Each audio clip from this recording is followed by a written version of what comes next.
কিভাবে একটা মেয়ে সবকিছু উন্মুক্ত করে ঘুরতে পারে যখন অলরেডি তার আত্মা জাহান্নামে জ্বলছে অলরেডি, কারণ ভবিষ্যৎ তো আল্লাহ জানেন। যেমন ওমর রাদিয়াল্লাহু আনহু এর ঘর জান্নাতে আছে, রাসূল সেটা দেখে আসেন নাই? এসে ওমর ইবনুল খাত্তাবকে বলেছেন না যে আমি দেখে আসছি তোমার ঘর, আমি ঢুকিনি তোমার ঘরে তোমার আত্মসম্মানের কারণে। তার মানে তিনি পৃথিবীতে বিচরণ করছেন, ঘর তো জান্নাতে অলরেডি তৈরি হয়ে আছে। মেয়েরা দিব্যি ঘুরছে এভাবে এবং তারা মোটেও সচেতন না তাদের ঘর হয়তো বা জাহান্নামে রেডি। আর আমাদের so called modern western civilisation এদেরকে ব্রেইন ওয়াশ করে দিয়েছে।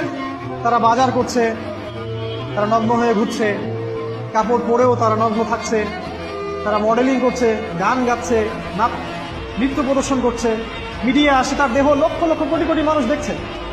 হাজারো মানুষের নূর চলে যাচ্ছে, অন্যের নূর নষ্ট করে জান্নাতে যাওয়া যাবে না।